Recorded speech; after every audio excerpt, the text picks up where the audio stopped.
it's Carla, and I want to welcome you to my channel. Today I wanted to take you on a tour of our garden beds in the front of the house. Um, some of them were established before we bought the property. Some of them we have worked on ourselves, and I am always trying to improve them.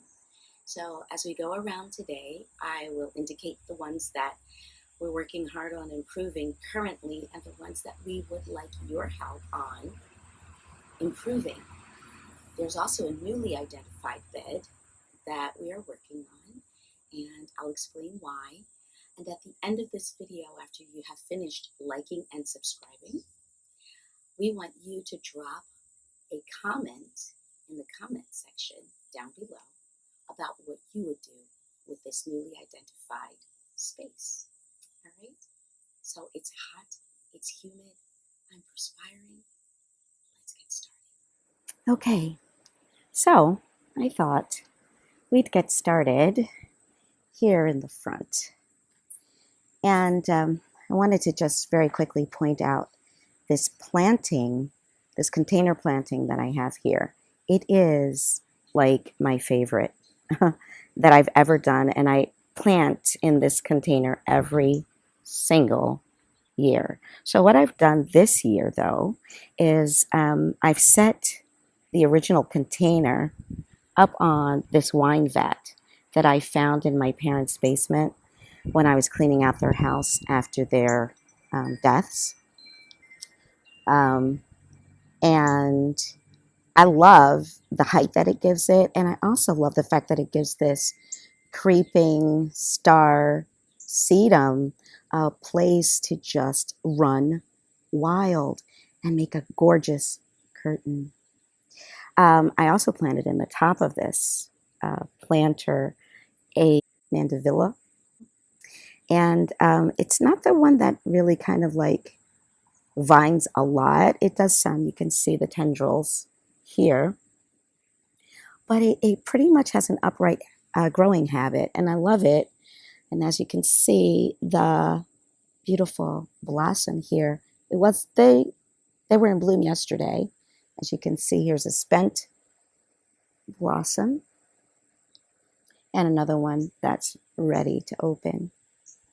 Also in this, so this marks the front bed.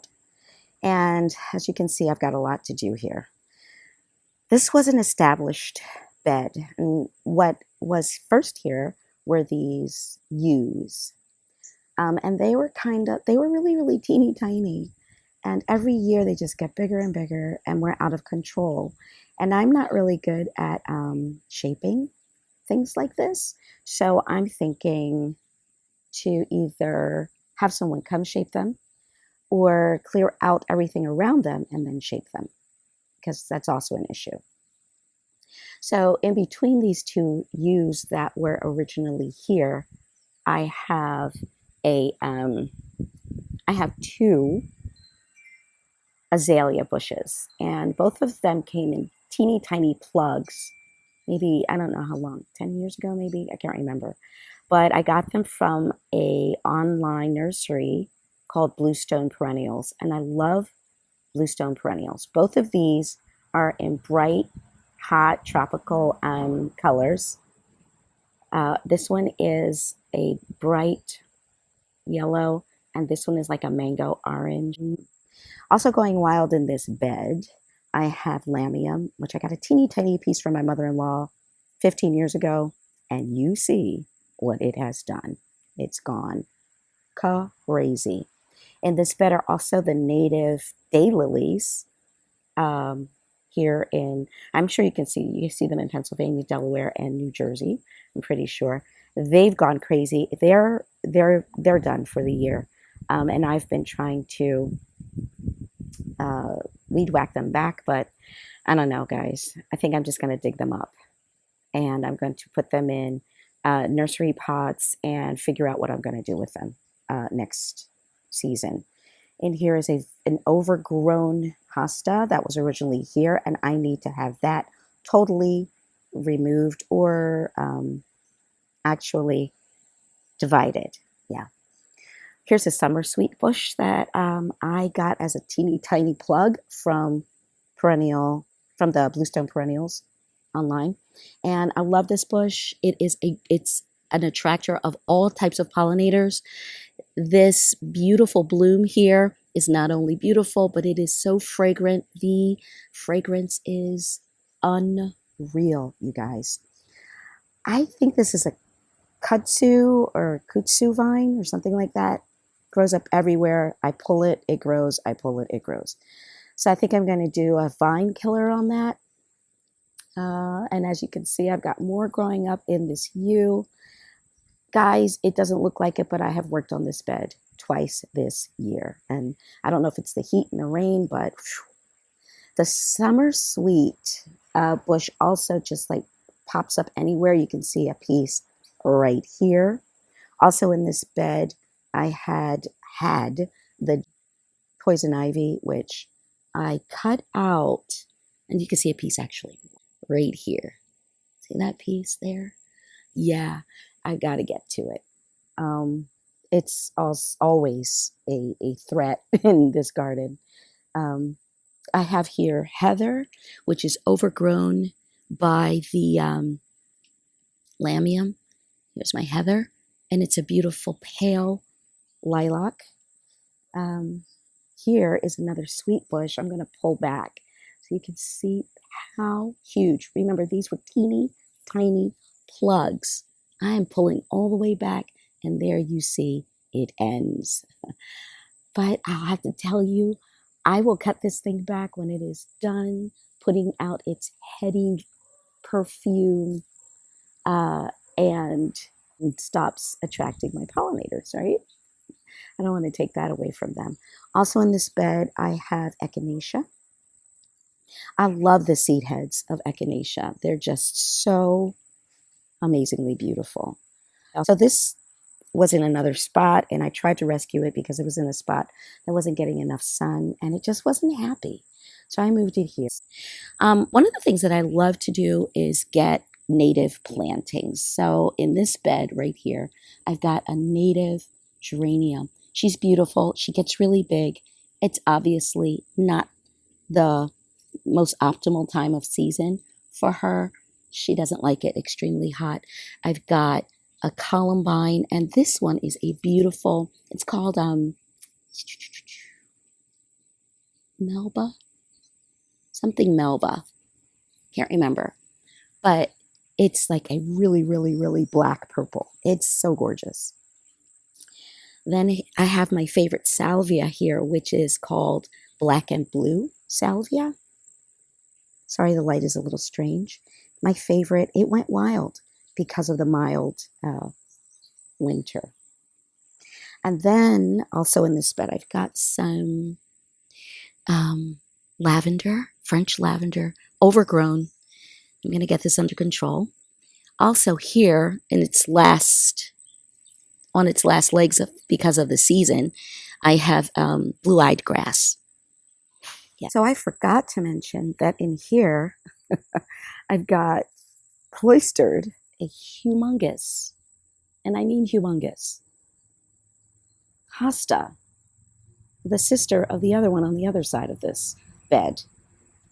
And, you know, I love this summersweet, but it just grows crazy. I'm telling you, it was a tiny plug when I purchased it and put it in. And it's gone so crazy, it's just taken over. You can't even see the hosta.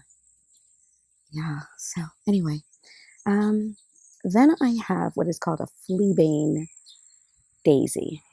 And these daisies get the teeny tiniest, most delicate daisies on them.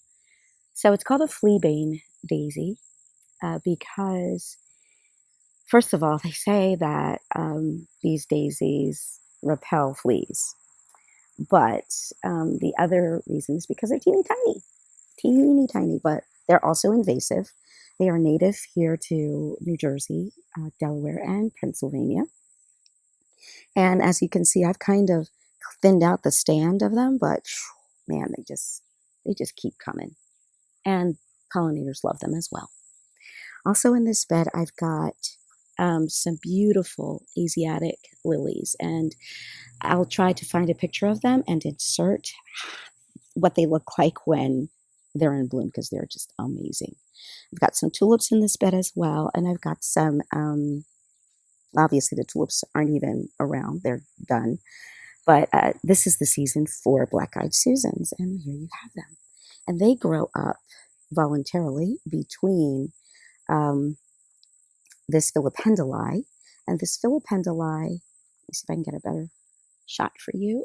This filipenduli is something also I got a teeny tiny plug of, but this is the filipenduli. It gets a beautiful foamy pink flower in the spring, and it goes into the summer, and then it stops. It is beautiful. I also have a rose. I'm sorry, you might have seen it, putting some new growth out. But here's the rose.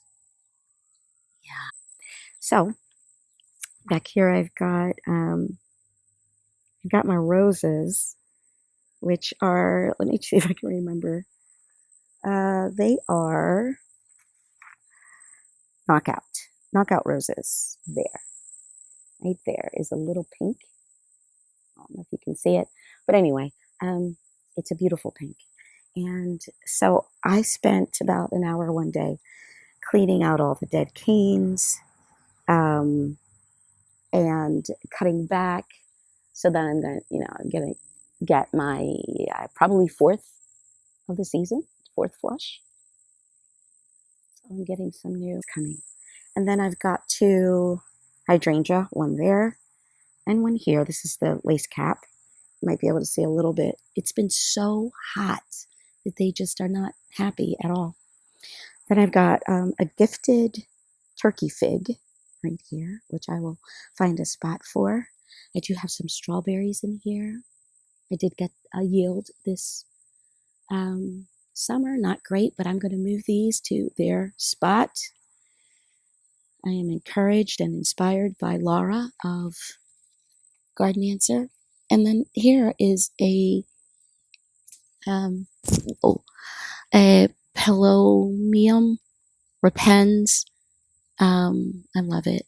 It's so pretty. It really is much bigger in the spring. Summer, it kind of dies away. And then I've got a bunch of viburnum here. This one gives me interest 3 seasons out of the year. You can tell by the beautiful bronze color of the leaves what it will look like in the fall. And then also it gives me berries, which I leave for the birds. Here is another one, and I don't recall the name, but it gives me the most beautiful blossoms, and they are like pure perfume. And then I think this is an arrow leaf viburnum. It has never blossomed for me. It's native to Jersey. And then in this bed, I have a little bit of, and I think it's the dry season, or the hotness, but Creeping Jenny, which usually floods this space, it did not this year. I have some Creeping Phlox here, which gives me a beautiful flush of purpley pink blossoms in spring, and then it kind of just covers the ground for me. I have here, I believe this is Meadowsweet, yes. Meadowsweet, which I love as a ground cover. Gets the most beautiful, delicate white flowers, a fern. So in this bed, so we put this bed in. Actually, we put in both the other beds with the roses and the black-eyed Susans. These black-eyed Susans came in very, very small plugs, and they came as part of a butterfly garden from the same Bluestone Perennials. And they came with ornamental oregano, which has died out, bee balm, which has died out, these sedums, 3 sedums. Okay, it came with chives, which are somewhere in here. It did not come with these common milkweed. These are volunteers from someone else's garden. And I leave them here because the perfume of their flower, of their bloom, is incredible. That's one. And then 2, for the pollinators. And the only pollinator that really needs these to live and survive is the monarch butterfly. So yeah, I do it for them. It came with echinacea. Okay, and then what else was in this? It came with a coreopteris right here, which gives me summer and fall interest. So if we can get close, I might be able to let you see. There's no sun at the moment. This bloom. I'm going to try and get in. Yeah, there it is. So teeny tiny, but once they develop and they open, then you will have the most beautiful flush of silvery bluish purple blooms, teeny tiny ones, but beautiful. And I think I see some eggs here. This is a spirea, a variegated one, and I've forgotten the name of it, but as you can see, the foliage is starting to turn a bronzy color. I love chartreuse and bronze together. So beautiful. Don't mind our mailbox. Then here is my second container planting with cotton lavender or lavender cotton and lantana, which is my favorite summer perennial. One, because of the constant blooming and the very intense colors, and because it gives me seeds for the next season. And then I have my creeping Jenny, which wasn't creeping so well because of the heat and the dryness. But if you look under here where she's tucked under, you can see that she's her normal color. All right. And then what did not come with this garden was the white turtle head right in here. Hopefully you'll be able to see her bloom about to pop out. Okay. I also have some coreopsis in here, which is finished flowering right here. You can see a spent bud or bloom. And that did not come with the garden, but I did pop it in there. And then for native planting, I put in butterfly weed, which is, let me see if I can move this without disturbing eggs. Here's the butterfly weed right there, and it's finished. It's a beautiful, beautiful orange.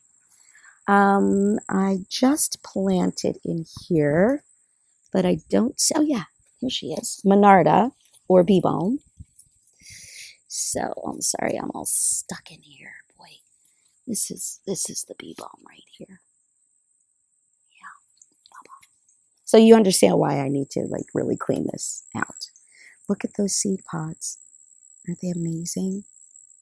That is what makes a forest of these things the next year. And then up here, I've got my buddleia or my butterfly bush. And this is the color of its bloom. And this was another plug. This came with the garden pack from Bluestone Perennials. They have different garden packs, and this came with it. And it seems that everything that came with that garden pack has a tendency to just go crazy. I don't want to say it's invasive, but it does go crazy. And then also from Bluestone Perennials that did not come with that particular garden pack, I have these variegated willows, and I love them. They do get the little cat skins, like a pussy willow, but not quite as big. And they're variegated, as you can see. I'm going to try and get a little closer. Oh, so I cut these back all the way. I've kind of tried to shape them over the years, but I've cut them back. And this is usually what the fresh new flush looks like. And then you can see variegation here on this. And I've got two of them. And usually when they're well shaped, they form a heart. where I can see this maple that was not originally here. So this maple, this yard had nothing in the middle of it. And we went to a flea market, and I'm just trying to give you a view of how tall it is. We found this little bucket with a little sapling in it. And honestly, the sapling couldn't have been more than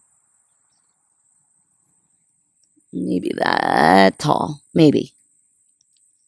And this is what it's grown into. And we're going to come over to this bed, and this bed is the newest bed that we've placed here. So originally what I had in this space was this. It's like a daisy, and I can't remember which one, but it did not fare well this year. It's usually flush, beautiful, huge, full, gorgeous, like magazine gorgeous. I've put in some mums that every year, I'm telling you, the smallest mum that you can get at the nursery is the one that I buy, right? But they are going crazy. I have some, I want to say these are spruce, a type of spruce, variegated. I love it. I told you I love the chartreuse and the bronze, and it's just magnificent. And what it gives me is interest, even into the winter. Love them, love them, love them. I have behind them some native aster, and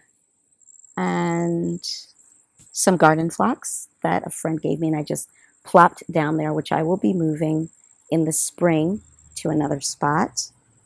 I have don't mind the stick. I have all the way, these are all mums. And then this is an aster someone gave me, and she warned me. She said, this is going to be an extremely invasive aster. And I don't mind. It's huge. It's big. And let me tell you, it grew like this in one season. It was a teeny tiny piece. And I think that it's also native to the area where I live. Here's another aster. It's native. And you can see the blooms are teeny, but it actually is not the main attraction. This is the main attraction. This is the actual flower spike that it puts out. It's not finished yet, but it will go all the way up to the top right here and have gorgeous purple blooms. I've got a couple of other asters in here, but I can't call them out to you at the moment.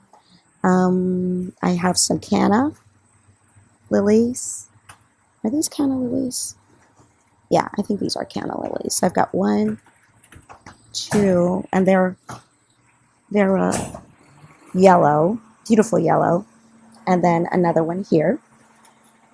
And this year I think was extremely hot for them, so and a little dry. So their blooms were yellow maybe for, I don't know, a week, and then they just went all green on me, and now they're drying, which I don't mind. It'll give me a nice seed head, and I think this is the year that I'm going to try to harvest the seeds. And then here are my caladium that I overwintered. As you can see, I have 3 of those spruce. It's 1, that's 2, and here is 3. And I don't think they mind being overshadowed right now, because in the fall and winter, when the mums are finished and the asters are cut back, they have the show all to themselves. They really do. Look at that. Look at that aster. It's going to flush really soon. So this bed is a bed that I kind of, like, I got stuff and I put the stuff in. And I kind of really didn't think it out. I just knew I wanted layers. But I especially with the native plantings, I wasn't sure what they were going to do. So now I know how they behave, and I know what I want to do. I usually, actually, let me tell you, be honest with you, I don't like this stuff here. And I usually cut it all the way back. But I'm afraid to miss. these because it gives me those blooms on that spike. Here in pots, I just put my vegetable garden. This gets a lot of sun, direct sun, and these particular vegetables, which are my Japanese eggplant and my green peppers and my jalapenos, they love the heat. So now I'm going to come through here, or I'm going to bring you through here. This garden, this particular bed was here. And what was here was a huge, huge, did I say huge? Oak tree, which we had cut down because part of it fell on our neighbor's roof. And we were like, oh, that's too dangerous, let's take it out. And then this very large holly tree, not bush, tree.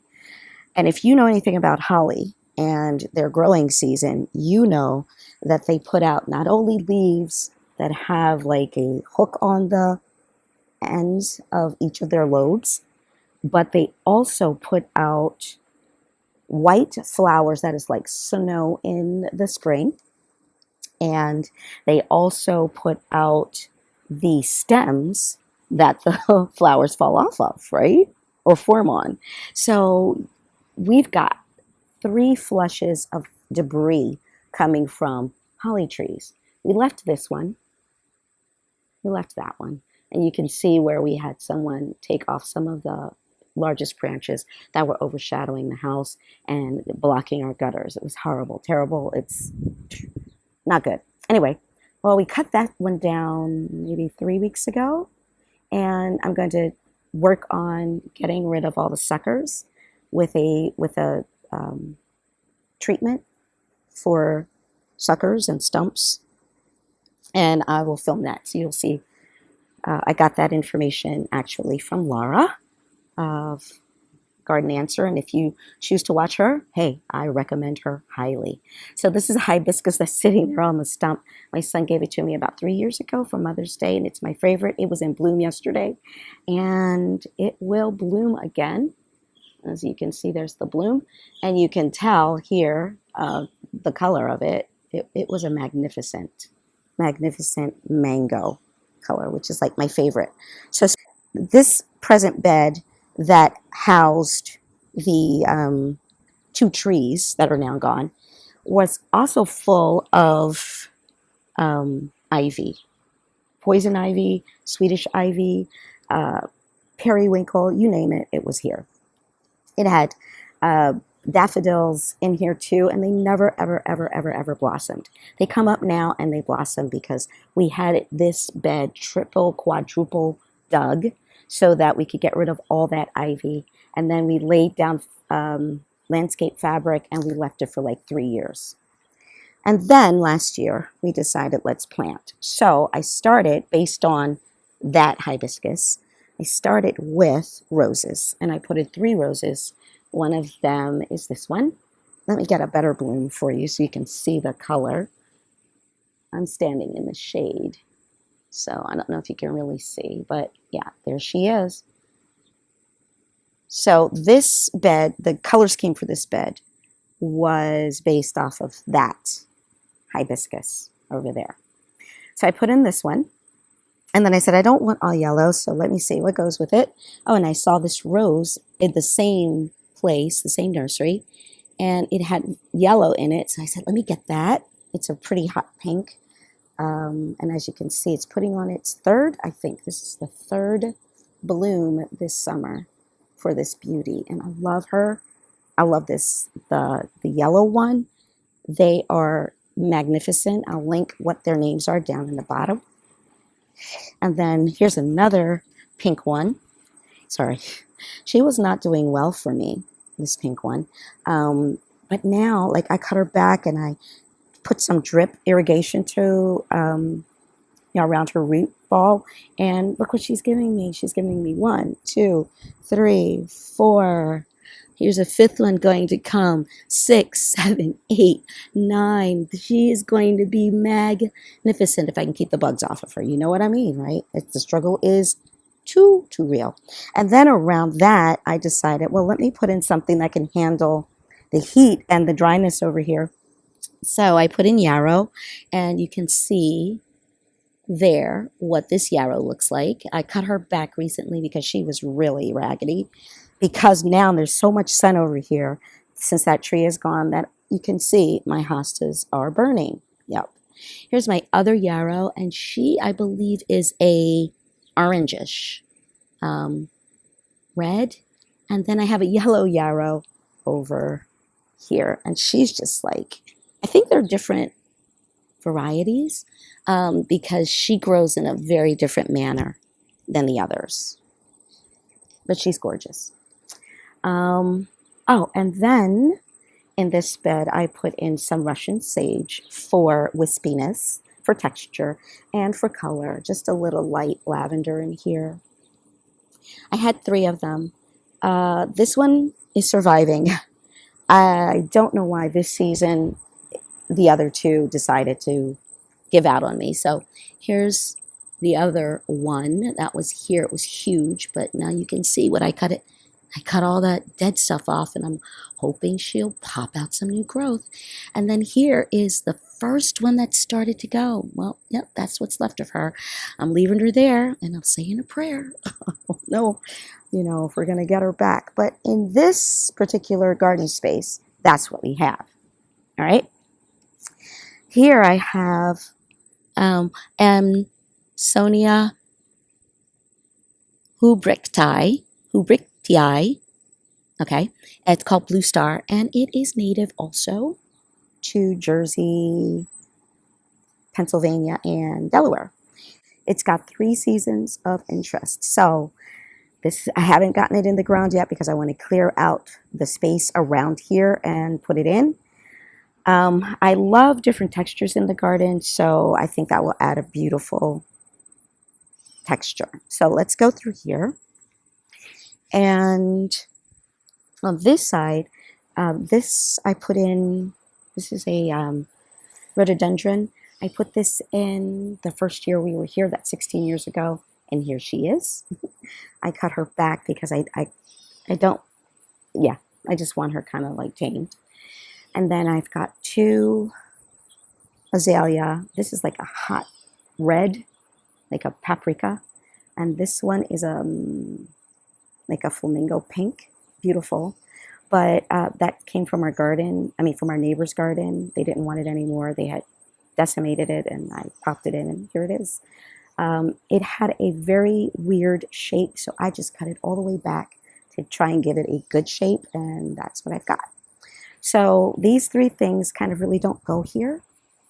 Now that I've decided that this is the garden that I want to make a little bit more formal. And I've tried to not color block this garden.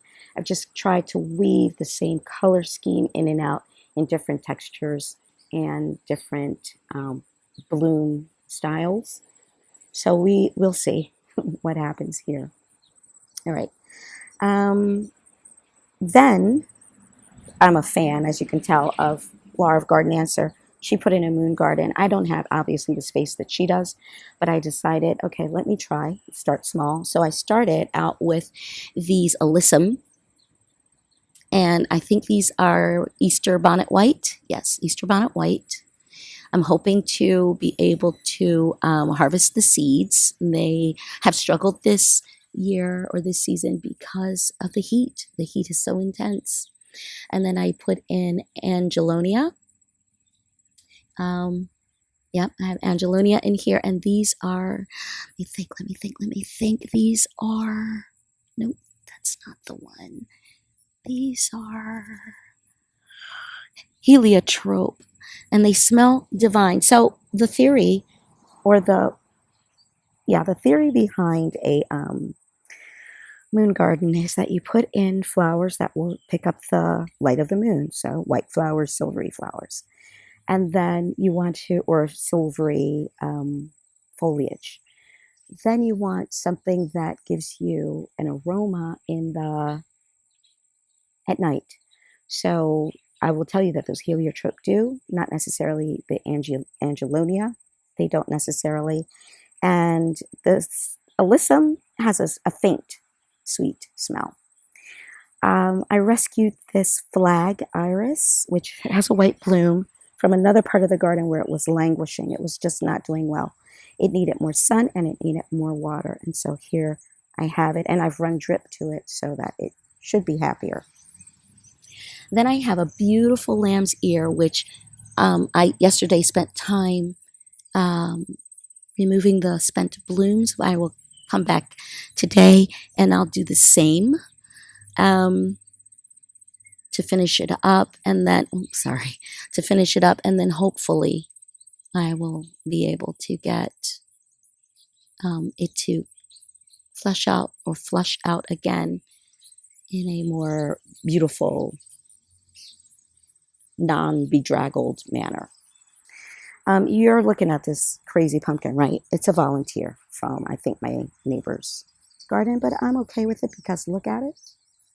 Bam, bam, and it just keeps on going all the way over here where I've got, if nothing else, I've got blossoms. Look at this baby. She is enormous, right? And I actually do have a pumpkin coming. Let me see. Where is she? If I can remember later, I will. Oh, here. There's one right there. I hope she was. Oh, there's one right there. Yeah. Great. I can't wait. But I hope to get a few. If not to give back to the neighbor, then to give to other people. All right. So, continuing with the moon garden, here is my white climbing rose. She is a cloud 10 climbing rose. So there's my blossom. I had to cut her all the way back. And she has rewarded me handsomely. Behind her is another mandevilla vine. And she's being shrouded by this pumpkin. I have a gardenia. When I first put her in, she had a couple of blossoms for me. I think she's trying to recoup because I see one trying to pop there. Is that it? Is that the only one? And yeah, well, I'm not worried. She'll be okay. And then I have a yucca here that my brother-in-law gave me. I'm hoping she'll do well. Unfortunately, the never-ending battle with ivy, which I gotta come in and work on. And then I put in 3 flowering shrubs. And this one is a birch leaf spirea. And I think they grow to be about 5 to 6 feet in height, about 3 feet in width. So I'm hoping to have a nice little stand of them here. And I would love for them to actually touch. If they don't, then I will come in and plant another one in between and hopefully have a little hedge. Now to the part of the garden where I don't have any plans for yet because it's a newly identified space. And I did tell you why. It's because we chopped down this huge holly tree. So, as you know, between these 2 trees here, right, there was a lot of space taken up. And now there's a lot of open space, which means I've got a lot more to do with this space. So my husband and I were thinking of, in this area here, putting in an evergreen privacy screen. Okay. And then we were thinking of putting in some plantings in front of it, like, I don't know, hydrangea, and maybe some more roses coming out here to the border. right? So it would primarily be from here to there, because this is the bed that I am now focusing on this season and next. Okay, this is the one that I want to get established. Let me tell you what we're doing in the meantime. We're mulching all of this, and what you see is wood chips from the tree that they took out, right? And under those wood chips are the mulch that we put down. You can't see anymore, so we're going to remulch. I bought some rocks, and I'm going to make a river rock trail through this. So it will go through here, travel around there, back to the back, and meet up with this one that I had started with a little bit of rock, and go around that way. So yeah, a lot of stuff that I haven't really figured out, and so that's why I need your help. What would you do? Clean it, take it all the way down. Yes, we know that. Burn it, whatever, get it totally clear. Yes, we know that. I'm working on that. Here, I forgot to mention, I have a euphorbia, and this is what she looks like when she's in her prime. But the heat has really taken its toll on my baby. Oh, and falling branches. That's the other thing. When they came in and took that thing out, these plantings, they really, really, really suffered. I ran drip. I'm going to be tightening all of that up, cleaning up this bed. I want this to be just an oasis for me, because my husband and I work really, really hard, and I think we deserve that. Okay. Sorry, I had to take a quick break. I had to get back under this porch. It is hot out there, and I am like dripping, melting. Okay, so listen, I'm going to run in and take a shower. But before I go, I want to thank you for coming and joining me on this tour. And I also want to encourage you to drop in the comments below your suggestions for any one of these beds, any one of them. I will gladly entertain them, because I need some help, as you can see. Alrighty, I will join you here again at some other point. Have a wonderful day. Actually, have a wonderful week. I'll see you next Wednesday. Take care. Oh, like and subscribe. Thanks.